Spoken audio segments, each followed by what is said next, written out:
नमस्कार दोस्तों, स्वागत है आपका हमारे इस यूट्यूब चैनल में जिसका नाम है वीकेसी विशु। आज का हमारा जो टॉपिक है जेंडर, स्कूल एंड सोसाइटी, लिंग, विद्यालय तथा समाज। इसके ऊपर अब आज हम वीडियो बनाने जा रहे हैं। तो चलिए शुरू करते हैं। और जिसने भी जो भी हमारे चैनल पर नए हैं वो चैनल को सब्सक्राइब कर लें तथा बेल आइकन बटन को दबा लें ताकि हमारी आने वाली वीडियो के अपडेट आपको मिलते रहे। चलिए शुरू करते हैं। क्वेश्चन नंबर 1, शब्द सेक्स। पॉइंट 2, शब्द सेक्स जो है वो क्या बताता है। Option 1, social discrimination between man and women, पुरुष और महिला के बीच सामाजिक भेदभाव। Option 2, biological difference between man and women, पुरुष और महिला के बीच जैविक अंतर। Option 3, psychological development, psychological difference between man and women, पुरुष और महिला के बीच मनोवैज्ञानिक अंतर, या ऑल ऑफ द अबव, उपरोक्त सभी। तो दोस्तों जो सेक्स है ये किस चीज़ के बारे में बताता है, तो ये बताता है पुरुष और महिला के बीच जैविक अंतर को। तो हमारा सेकंड ऑप्शन यहाँ पे सही है। नेक्स्ट क्वेश्चन पे आते हैं। To create gender discrimination which of the following played important role, लिंग भेद बनाने के लिए निम्नलिखित में से किसने महत्वपूर्ण भूमिका निभाई थी। पॉलिटिकल एक्टिविटीज, राजनीतिक गतिविधियां, मोरल एक्टिविटी, नैतिक गतिविधियां, रिलीजियस एक्टिविटीज, धार्मिक गतिविधियां, या नन ऑफ द अबव, उपरोक्त में से कोई नहीं। तो दोस्तों लिंग भेदभाव बनाने के लिए सबसे ज़्यादा महत्वपूर्ण भूमिका जो निभाई थी वो थी धार्मिक गतिविधियों ने। क्योंकि धार्मिकता की वजह से ही हमारा जो भी पुरुष घर में काम करेगा, महिलाएं बाहर काम करेंगी, ये सारा जो है पुरुष प्रधान समाज ने अपने धर्म के आधार पर बनाया था। तो यहाँ पे ऑप्शन 3 हमारा सही है। नेक्स्ट क्वेश्चन पे आते हैं। The textbook are gender business when picture in it are showing, textbook लिंग पूर्वाग्रह है जब इसमें चित्र दिखाई दे रहा हो। Option 1, girl are limited in domestic role, लड़कियां घरेलू भूमिकाओं में सीमित होती हैं। Option 2, when reading newspaper and man working household activities, women reading newspaper और man working household activities. तो लड़कियां जो है वो समाचार पत्र पढ़ने वाली और लड़के जो होते हैं घर में काम करने वाले होते हैं। या option 3, both the sexes are appear in household activity, दोनों लिंग घरेलू गतिविधि में दिखाई देते हैं। ऑल ऑफ द उपरोक्त सभी। तो दोस्तों लैंगिक पूर्वाग्रह है ये बताना है। तो लैंगिक पूर्वाग्रह जो है इसमें, क्योंकि दोनों जो हैं वो घरेलू गतिविधि में कभी दिखाई नहीं देते, यहाँ तक कि महिलाएं जो है वो समाचार पढ़ने वाली या पुरुष घर में काम करने वाले ऐसे भी नहीं दिखाई देते, बहुत ही कम है। तो हमारा जो फर्स्ट ऑप्शन है कि लड़कियां घरेलू भूमिकाओं में सीमित होती हैं, ये हमारा लैंगिक पूर्वाग्रह है। जो भी अगर हम पुराने टाइम के बुजुर्गों की अगर हम बात सुने उनसे, तो उनसे पता चलेगा हमें कि उनका जो पूर्वाग्रह है, लैंगिक पूर्वाग्रह, कि महिलाएं जो है वो घर से बाहर नहीं निकल सकती, घूंघट में रहना है, ये सारी चीज़ें। तो हमारा ऑप्शन 1 जो है वो सही है। नेक्स्ट क्वेश्चन है। In a gender friendly classroom, एक लिंग अनुकूल शिक्षा में क्या होना चाहिए। Option 1, boys and girls should be seated separately, लड़कों और लड़कियों को अलग अलग बैठाया जाना चाहिए। Option 2, boys should be given more opportunity than girl, लड़कों को लड़कियों से ज़्यादा मौका दिया जाना चाहिए। Option 3, examples given in classroom should not include women, कक्षा में दिए गए उदाहरणों में महिलाओं को शामिल नहीं किया जाना चाहिए। Option 4, boys and girls should participate equally in maintaining cleanliness, लड़कों और लड़कियों को स्वच्छता बनाए रखने में समान रूप से भाग लेना चाहिए। तो दोस्तों इसमें लिंग अनुकूल शिक्षा में क्या होना चाहिए, दोनों को अलग अलग नहीं बैठाना चाहिए, लड़कों को लड़कियों से ज़्यादा मौका नहीं दिया जाना चाहिए, उनको बराबरी का मौका दिया जाना चाहिए। इसके अलावा कक्षा में उदाहरणों में महिलाओं को शामिल नहीं किया जाना चाहिए, तो ये लैंगिक पूर्वाग्रह में शामिल होता है, ये भी ऑप्शन गलत है। हमारा फोर्थ ऑप्शन सही है, लड़कों और लड़कियों को स्वच्छता बनाए रखने में समान रूप से भागीदारी करनी चाहिए, क्योंकि दोनों का यहाँ पे इक्वली पार्टिसिपेट है, तो यहाँ पे ऐसी चीज़ें जो है लिंग अनुकूल कक्षा में होती है। नेक्स्ट क्वेश्चन पे आते हैं। जेंडर रोल क्या है। ऑप्शन 1, व्यवहार सीखना, changeable, set by society, all of the above. तो दोस्तों जो जेंडर रोल होते हैं वो व्यवहार को भी सीखता है, अस्थिर भी होता है और समाज द्वारा निर्धारित होता है जेंडर रोल। तो यहाँ पे हमारा फोर्थ ऑप्शन जो है वो सही है, उपरोक्त सभी। नेक्स्ट क्वेश्चन पे आते हैं। To address gender issue, mass media can play an important role by option 1 लिंग संबंधी मुद्दों को दूर करने के लिए जन माध्यम एक महत्वपूर्ण भूमिका निभा सकता है। ऑप्शन 1 महिलाओं की सकारात्मक छवि प्रस्तुत करके presenting positive image of women. Option 2 presenting women in advertisement related to man पुरुषों से संबंधित विज्ञापनों में महिलाओं को प्रस्तुत करना। Option 3 presenting stereotype image of women महिलाओं की रूढ़िवादी छवि को पेश करना। या option 4 none of the above उपरोक्त में से कोई नहीं। तो दोस्तों, लिंग संबंधी मुद्दों को दूर करने के लिए हम जन माध्यम में कौन सी भूमिका जो है वो निभा सकता है? तो इसमें से हमारा ऑप्शन 2 सही है कि पुरुषों से संबंधित विज्ञापनों में महिलाओं को प्रस्तुत करना। तो हमारा जो लैंगिक पूर्वाग्रह है इससे ये भी दूर होगा। इसके अलावा जो हमारी रूढ़िबद्ध धारणा है वो भी थोड़ी चेंज होगी। तो पुरुषों से संबंधित विज्ञापनों में महिलाओं का प्रस्तुति करना जो है ये इससे जन माध्यम जो है एक महत्वपूर्ण भूमिका निभा सकता है। नेक्स्ट क्वेश्चन पे आते हैं। नेक्स्ट क्वेश्चन है efforts for gender equality can be participate in school through. लैंगिक समानता के लिए प्रयास स्कूल में अभ्यास कर रहे हैं। ऑप्शन पाठ्यचर्या, शिक्षण के तरीके, मार्गदर्शन और परामर्श सेवाएं या उपरोक्त सभी। Curriculum, teaching method, guidance and counselling service, all of the above. तो दोस्तों, लैंगिक समानता जो है उसके लिए स्कूल में अभ्यास कर सकते हैं, उसके लिए ये सारे ऑप्शन सही हैं। नेक्स्ट क्वेश्चन पे आते हैं दोस्तों। नेक्स्ट क्वेश्चन है हमारा कि agent of the gender socialization teach that. लिंग समाजीकरण के एजेंट सिखाते हैं कि option 1 each gender has its own particular behaviour. प्रत्येक लिंग का अपना विशेष व्यवहार होता है। Option 2 to treat gender as equal, लिंग को समान मानना। ऑप्शन 3 नथिंग टू टीच, कुछ भी नहीं सीखना। या नन ऑफ द अबव उपरोक्त में से कोई नहीं।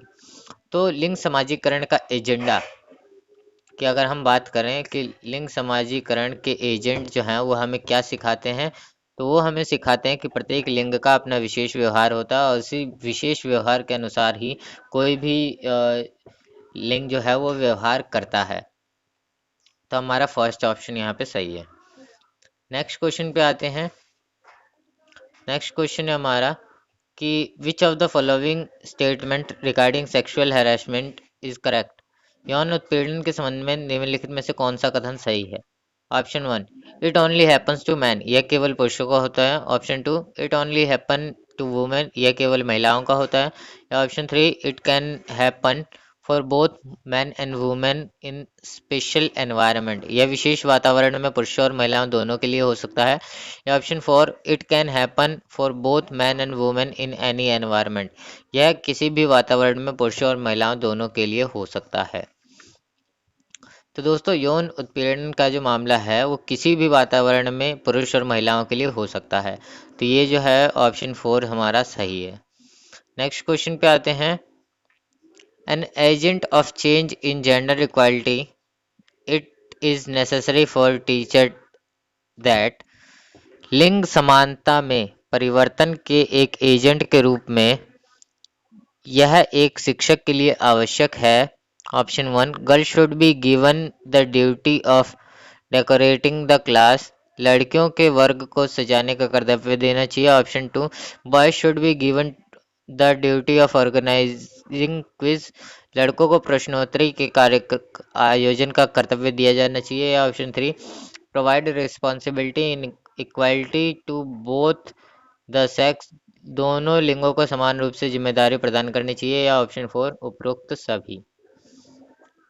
तो दोस्तों, अगर हम बात करें कि लिंग समानता के परिवर्तन में एक एजेंट के रूप में शिक्षक क्या कर सकता है, तो ये दोनों को समान रूप से जिम्मेदारी प्रदान करके अपना कर्तव्य निभा सकता है। तो यहाँ पे हमारा थर्ड ऑप्शन सही है।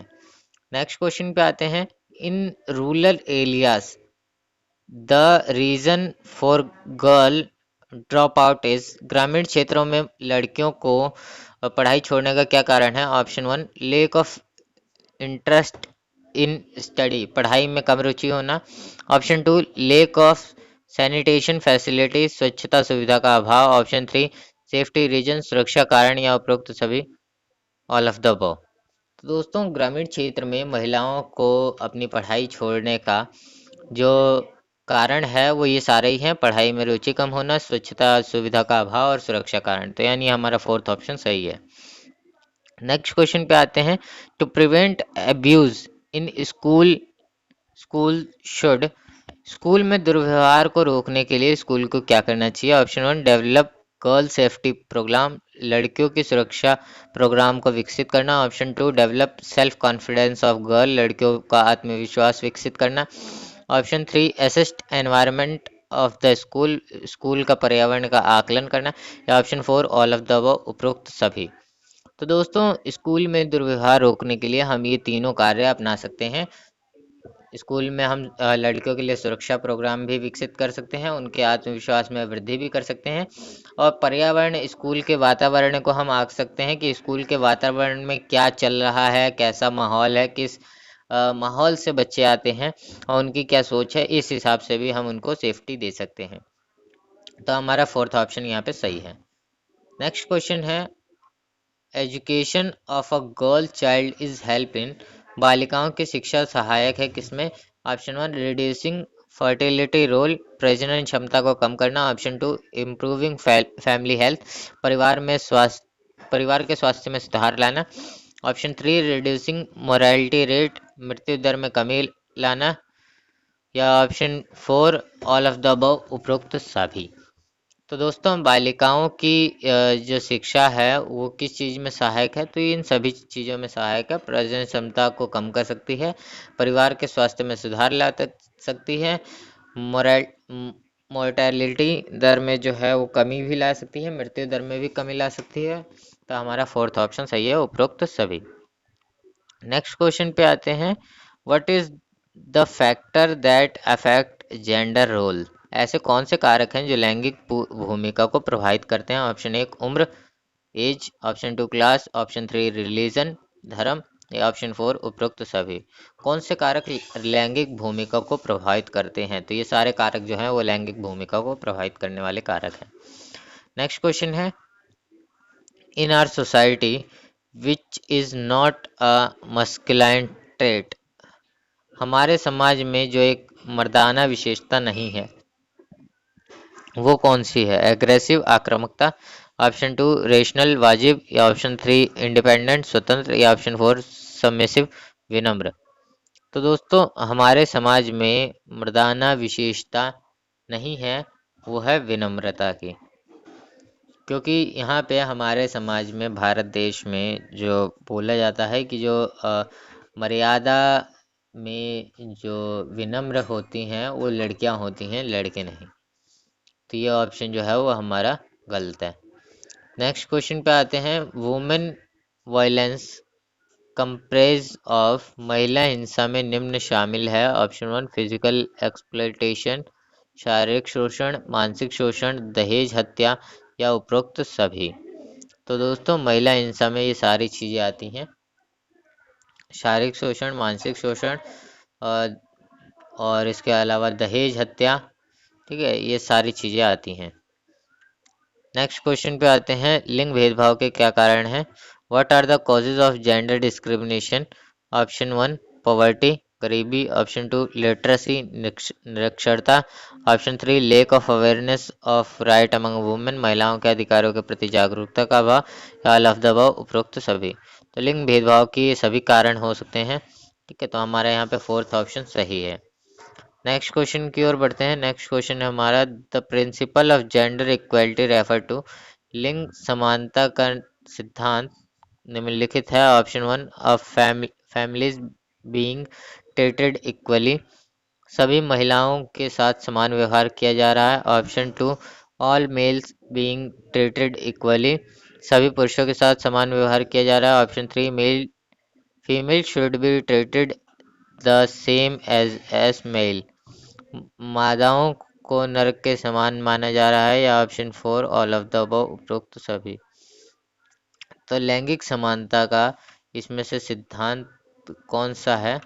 तो वो है हमारा थर्ड, कि पुरुषों को महिलाओं के समान जो है माना जा रहा है और महिलाओं को पुरुषों के समान, दोनों को एक समान माना जा रहा है। नेक्स्ट क्वेश्चन पे आते हैं। तो develop positive self concept among student a teacher should, एक शिक्षक को छात्रों के बीच सकारात्मक आत्म संकल्पना विकसित करना चाहिए। Option one, prize the student who are good in studies, उन छात्रों की प्रशंसा करना जो पढ़ाई में अच्छे हैं। Option two, provide positive feedback to those who have performed well in the in class test, उन लोगों के लिए सकारात्मक प्रतिक्रिया प्रदान करना जिन्हें कक्षा परीक्षण में अच्छा प्रदर्शन किया है। Option three, point out weakness of the weak student, कमजोर छात्र की कमजोरी को इंगित करना। या option four, make each student feel special, प्रत्येक छात्र विशेष महसूस करे। तो दोस्तों यहाँ पे एक शिक्षक को छात्रों के बीच में सकारात्मक आत्म संकल्पना के लिए विकसित करना चाहिए कि प्रत्येक छात्र जो है वो विशेष महसूस करे कि वो दूसरों से अलग है, चाहे भले ही उसके कम नंबर आए हैं लेकिन वो आगे कर सकता है, या उसको उसको किसी और चीज़ में इंटरेस्ट है तो वो उसमें अच्छे नंबर लाएगा। ठीक है, तो उसके लिए यहाँ पे प्रत्येक छात्र विशेष महसूस करे, ये जरूरी है। नेक्स्ट क्वेश्चन है, child marriage prohibition ended in 1829, बाल विवाह निषेध 1829 में समाप्त हुआ। In the time of lord Macaulay. Option two है in the time of lord Ripon, Ripon के समय में। Option three, in the time of lord Dalhousie. या option four, in the time of lord William Bentinck. यानी किसके समय में ये बाल विवाह निषेध 1829 में समाप्त हुआ था? मैकाले, रिपन, डलहौजी या लॉर्ड विलियम बेंटिक। तो दोस्तों ये बाल विवाह निषेध जो है वो 1829 में लॉर्ड विलियम बेंटिक के समय में समाप्त हुआ था। तो यहाँ पे हमारा फोर्थ ऑप्शन सही है। नेक्स्ट क्वेश्चन की ओर बढ़ते हैं। At which time there was no discrimination between women and man but gradually it happen, किस समय में महिलाओं और पुरुषों के बीच कोई भेदभाव नहीं था लेकिन धीरे धीरे ये शुरू हुआ? Option one, Asian time, medieval period, मध्यकाल। ऑप्शन थ्री, मॉडर्न पीरियड, आधुनिक काल। या उपरोक्त सभी, ऑल ऑफ द अबव। तो दोस्तों किस समय में पुरुषों और महिलाओं के बीच में कोई भी भेदभाव नहीं था? वो था प्राचीन काल में। क्योंकि अगर हम अपने प्राचीन काल की अगर हम बात करें, चाहे वो हड़प्पा सभ्यता हो, चाहे इसके अलावा हमारे जो धार्मिक ग्रंथ हैं, चाहे वो भगवत गीता हो या कोई और जो हो, उसमें पुरुषों और महिलाओं के बीच में कोई भी भेदभाव उस टाइम पे नहीं हुआ करता था। लेकिन जब से मध्यकाल आया, मुस्लिमों का जब से भारत पे आक्रमण शुरू हुआ, तो उनके डर से जो भारत की जो महिलाएं थी वो पर्दा प्रथा, ठीक है, इसके अलावा सती प्रथा, ये सारी चीज़ें जो थी वो भारत में शुरू हुई। ठीक है, उनके डर की वजह से। वरना इससे पहले भारत के अंदर किसी भी महिला को पुरुष के समान ही समझा जाता था, और महिलाएं जो थी वो पुरुष से कंधा मिलाकर काम करती थी। तो यहाँ पे हमारा फर्स्ट ऑप्शन सही है। नेक्स्ट क्वेश्चन की बात करते हैं। जेंडर डिस्क्रिमिनेशन रेफर टू, लिंग भेदभाव का तात्पर्य है। Option one, helping a person to recognise his ability, किसी व्यक्ति को उसकी क्षमताओं को पहचानने में मदद करना। ऑप्शन टू, सोशल चेंजेस, सामाजिक परिवर्तन। Option three, to distinguish between boys and girls on basis of their gender, लड़कों और लड़कियों के बीच उनके लिंग के आधार पर अंतर करना। Option four, expansion of the mass education, जन शिक्षा का विस्तार करना। लिंग भेदभाव का क्या तात्पर्य है? तो दोस्तों लिंग भेदभाव का जो तात्पर्य है, लड़कों और लड़कियों के बीच में उन उनके लिंग के आधार पर अंतर करना, लिंग भेदभाव कहलाता है। नेक्स्ट क्वेश्चन है, the curriculum should be design according to the interest of women which commission said, पाठ्यक्रम को महिलाओं की रुचि के अनुसार डिजाइन किया जाना चाहिए, जो आयोग ने कहा था। कौन से आयोग ने कहा था? राधा कृष्णन आयोग, हर्टोग या आयोग, हंटर आयोग, या इसके अलावा कलकत्ता विश्वविद्यालय आयोग। कौन से आयोग ने महिलाओं की रुचि के अनुसार डिजाइन किया जाना चाहिए उनका पाठ्यक्रम, ये बोला था? तो वो बोला था राधा कृष्णन आयोग ने। नेक्स्ट क्वेश्चन की ओर बढ़ते हैं दोस्तों।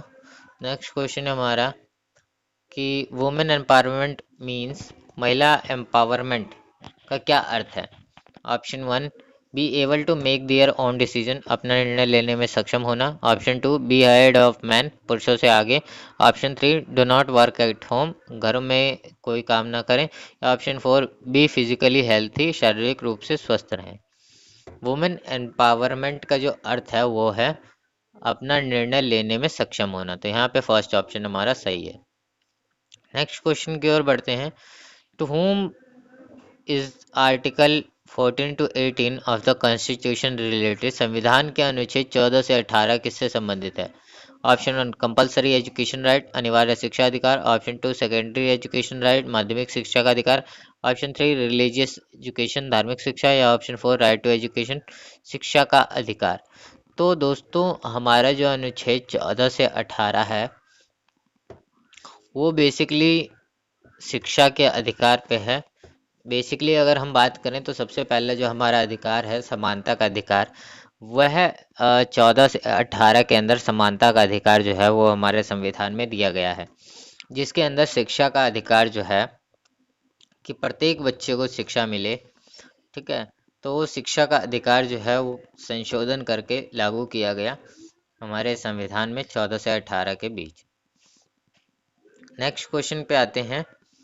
The school should have a role for equal development, school में समान विकास के लिए भूमिका होनी चाहिए। ऑप्शन 1, स्कूल कंट्रोल, स्कूल नियंत्रण। ऑप्शन 2, जेंडर इक्वलिटी फंक्शन, लिंग समानता कार्य। ऑप्शन 3, एडमिनिस्ट्रेशन, प्रशासन। या ऑप्शन 4, फिजिकल मोबिलिटी, शारीरिक गतिशीलता। तो दोस्तों स्कूल में समान विकास के लिए जो भूमिका होनी चाहिए लिंग समानता कार्य की, कि अगर प्रत्येक लिंग जो है वो एक जैसा काम कर रहा है या उसको सबको बराबरी का काम दिया गया है, तब हमारा स्कूल में लिंग समान विकास होगा। नेक्स्ट क्वेश्चन पे आते हैं दोस्तों। विच of the following is barrier element in gender equality, लिंग समानता में अवरोध तत्व क्या है? ऑप्शन 1, सोशल चेंजेस, सामाजिक परिवर्तन। ऑप्शन 2, डिग्री ऑफ आइसोलेशन, अलगाव की degree. Option 3, believes in tradition, मान्यताएं और परंपराएं। या option 4, fear of new thing, नई चीज़ों से डरना। लिंग समानता में अवरोध तत्व जो हैं वो हमारे हैं मान्यताएं और परंपराएं, क्योंकि हम मान्यताओं और परंपराओं की वजह से ही जो हमारा जो लिंग भेदभाव हो रहा है आज के टाइम पे, वो आज नहीं होता अगर हमारी मान्यताएं और परंपराएं चेंज हुई होती। लेकिन हमारी मान्यताएं और परंपराएं जो हैं वो हमारी पुरानी जैसी ही हैं, तो इस वजह से हमारा लिंग समानता के बीच में अवरोध लाता है। नेक्स्ट क्वेश्चन है। The national council for women education was establish in, महिला शिक्षा के लिए राष्ट्रीय परिषद की स्थापना किस सन में की गई? 1968 से 1969, 1961-62, 1957 से 59, या उपरोक्त में से कोई नहीं। महिला शिक्षा के लिए राष्ट्रीय परिषद की स्थापना कब हुई? तो 1957 से 1959 में की गई थी। तो यहाँ पे हमारा थर्ड ऑप्शन सही है। नेक्स्ट क्वेश्चन पे आते हैं। नेक्स्ट क्वेश्चन है। The family task is to eliminate sexual discrimination, लैंगिक भेदभाव को खत्म करना पारिवारिक कार्य है। Option 1, a behaviour of equality, समानता का व्यवहार। Option 2, to do domestic work, घरेलू काम करने के लिए। ऑप्शन 3, रिकॉग्नाइज फैमिली कैपेबिलिटीज, पारिवारिक क्षमताओं को पहचानने के लिए। Option 4, none of the above, उपरोक्त में से कोई नहीं। तो दोस्तों लैंगिक भेदभाव को जो खत्म करने के लिए पारिवारिक काम है वो है समानता का व्यवहार, क्योंकि घर में जब तक समानता का व्यवहार नहीं होगा तब तक लैंगिक भेदभाव जो है वो खत्म नहीं होगा। नेक्स्ट क्वेश्चन पे आते हैं। नेक्स्ट क्वेश्चन है। Gender is the suffix of stereotype, लिंग स्टीरियोटाइप का प्रत्यय क्या है? ऑप्शन 1, कैरेक्टरिस्टिक्स और attitude of group on gender, लिंग के आधार पर समूह की विशेषता या दृष्टिकोण। Option 2, fear of new thing, नई चीज़ों से डरना। ऑप्शन 3 डिग्री ऑफ आइसोलेशन, अलगाव की डिग्री, या ऑल ऑफ द अबव, उपरोक्त सभी। तो दोस्तों यहाँ पे लैंगिक अ, जो हमारा स्टीरियोटाइप है, यानी रूढ़िबद्ध धारणा, लिंग रूढ़िबद्ध धारणा, ये कौन से ऑप्शन में दिया हुआ है? तो हमें ऑप्शन देखना है, तो वो दिया गया है कैरेक्टरिस्टिक्स और attitude of group based on gender. लिंग के आधार पर समूह की विशेषता या दृष्टिकोण जो होता है वो लिंग स्टीरियोटाइप कहलाता है। नेक्स्ट क्वेश्चन पे आते हैं। पीयर ग्रुप मीन्स, सहकर्मी समूह का क्या अर्थ है? Option 1 cooperation of society and community, समाज और समुदाय का सहयोग। Option 2 complete knowledge of community, समुदाय का पूरा ज्ञान। Option 3 mutual support in society, समाज में आपसी सहयोग।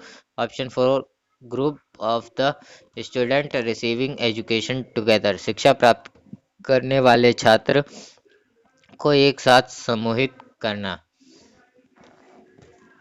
तो दोस्तों इसका जो सही आंसर है कि सहकर्मी समूह क्या है, वो है कि छात्रों को एक साथ समूह में शिक्षा देना जो है, एक साथ जब वो शिक्षा लेते हैं तो वो सहकर्मी समूह आता है। नेक्स्ट क्वेश्चन की ओर बढ़ते हैं। नेक्स्ट क्वेश्चन है हमारा, mass communication should play a role in gender challenges, जनसंचार को लैंगिक चुनौतियों में भूमिका होनी चाहिए। ऑप्शन 1 लैंगिक मुद्दों और चुनौतियों पर जागरूकता प्रदान करना। ऑप्शन 2 राजनीतिक घटनाओं की रिपोर्ट करना। ऑप्शन 3 मनोरंजन से जुड़ी सामग्री देना, या ऑप्शन 4 ऐतिहासिक चीज़ों के बारे में बताना। तो दोस्तों जनसंचार को लैंगिक चुनौतियों में भूमिका जो है वो निभानी चाहिए कि to provide awareness on gender issues and challenges, यानी उन्हें लैंगिक मुद्दों और चुनौतियों के प्रति समाज को जागरूकता प्रदान करें, तब जाके जनसंचार को लैंगिक चुनौतियों में जो ये भूमिका है अपनी वो निभा सकता है। नेक्स्ट क्वेश्चन है who said that women need to be awakened to awake people, किसने कहा था कि महिलाओं को जागृत करने के लिए लोगों को जागृत करने की आवश्यकता है? ऑप्शन 1 रविंद्रनाथ टैगोर, पंडित मदन मोहन मालवीय। ऑप्शन 3 जवाहरलाल नेहरू, या ऑप्शन 4 महात्मा गांधी। तो किसने कहा था कि अगर महिलाओं को जागृत करने के लिए पुरुषों समाज को जागृत करना जरूरी है, तो वो है हमारे जवाहरलाल नेहरू ने। नेक्स्ट क्वेश्चन की ओर बढ़ते हैं। The aim of feminism principle is, नारीवाद सिद्धांत का मुख्य उद्देश्य क्या है? Working for the betterness of women, महिलाओं की बेहतरी के लिए काम करना। Option 2 empowering women and society, महिलाओं और समाज को सशक्त बनाना। Option 3 understanding the nature and causes of gender inequality, लिंग असमानता की प्रकृति और कारणों को समझाना। या option 4 provide property and success right, संपत्ति और उत्तराधिकार के अधिकार प्रदान करना। तो दोस्तों नारीवाद सिद्धांत का जो प्रमुख उद्देश्य है वो महिलाओं और समाज को सशक्त बनाना है। तो यहाँ पे ऑप्शन 2 जो है वो हमारा सही है। नेक्स्ट क्वेश्चन है, national council of women should be constituted at the center level and state women education council at provincial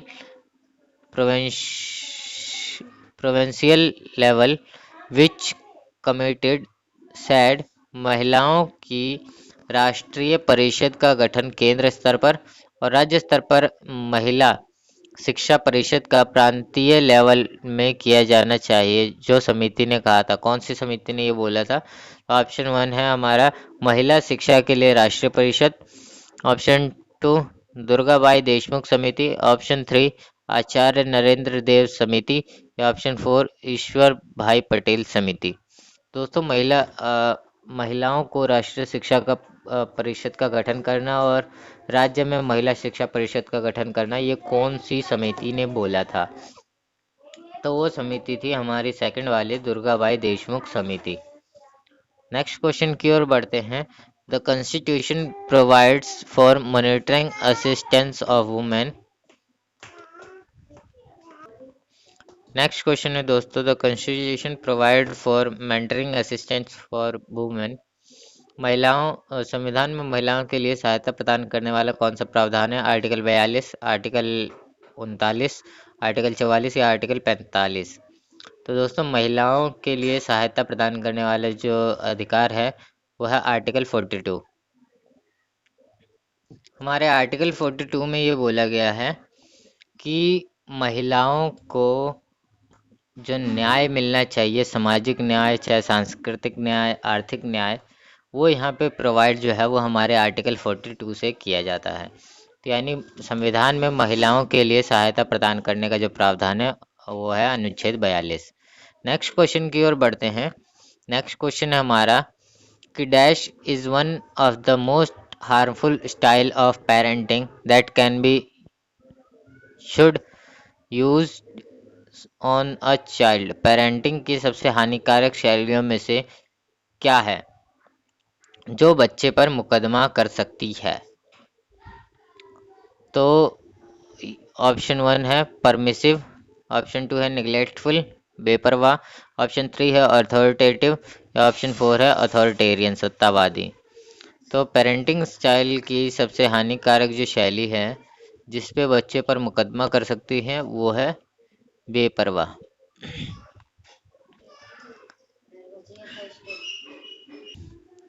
next question की ओर बढ़ते हैं दोस्तों। नेक्स्ट क्वेश्चन है Hansa Mehta committee was appoint इन। हंसा मेहता समिति को कब नियुक्त किया गया था? 1972, 1970, 1966 या 1962? तो दोस्तों हंसा मेहता कमेटी जो थी वो 1962 में नियुक्त हुई थी। नेक्स्ट क्वेश्चन की ओर बढ़ते हैं। The domestic violence act was enacted इन। घरेलू हिंसा अधिनियम में अधिनियमित किया गया, कब अधिनियमित किया गया था? ऑप्शन 1 2005, 2010, 2012 या 2015? तो दोस्तों घरेलू हिंसा अधिनियम जो लागू किया गया था वो था 2005 में। हमारा फर्स्ट ऑप्शन सही है। नेक्स्ट क्वेश्चन है कस्तूरबा गांधी विश्वविद्यालय was launch in. Kasturba Gandhi विद्यालय कब शुरू हुआ था? पहला है ऑप्शन आपका अक्टूबर 2007, अक्टूबर 2006, अक्टूबर 2005 या अक्टूबर 2004? तो दोस्तों कस्तूरबा गांधी विद्यालय जो है वो अक्टूबर 2004 में शुरू हुआ था। नेक्स्ट क्वेश्चन है पितृसत्ता का क्या अर्थ है? Meaning of patriarchy. Option 1 father's rule, पिता का नियम, ऑप्शन 2 मदर फादर रूल, माता पिता का नियम, ऑप्शन 3 ट्रेडिशनल गवर्नेंस, पारंपरिक शासन, या option 4 none of the above, इनमें से कोई नहीं। तो दोस्तों पितृसत्ता का बेसिकली जो अर्थ होता है वो है पिता का नियम, कि पूरे घर में पिता का नियम चलता है जहाँ, वो होती है पितृसत्ता।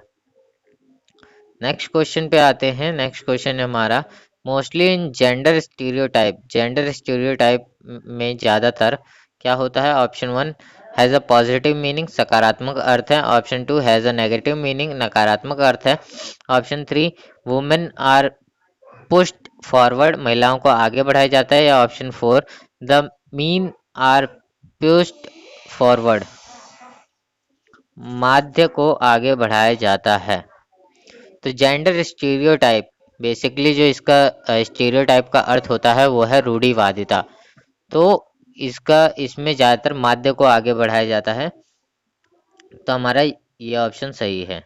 नेक्स्ट क्वेश्चन की ओर बढ़ते हैं। What to do stop sexual harassment.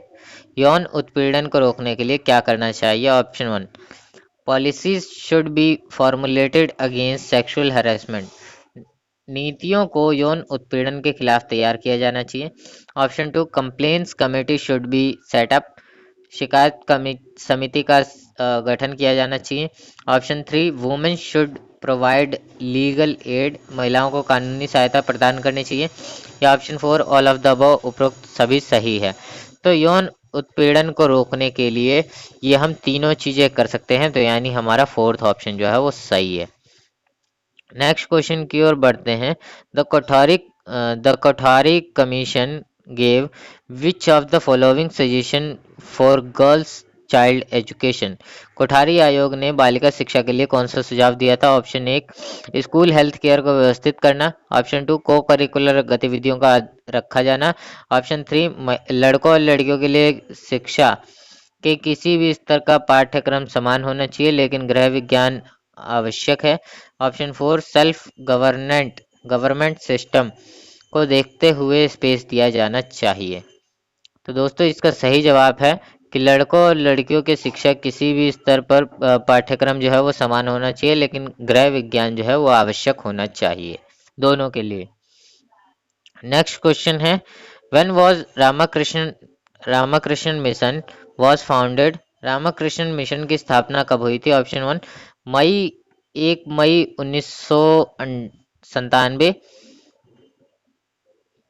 एक मई 1897, 1 मई 1997, 1 मई 1797 या 1 मई 1998।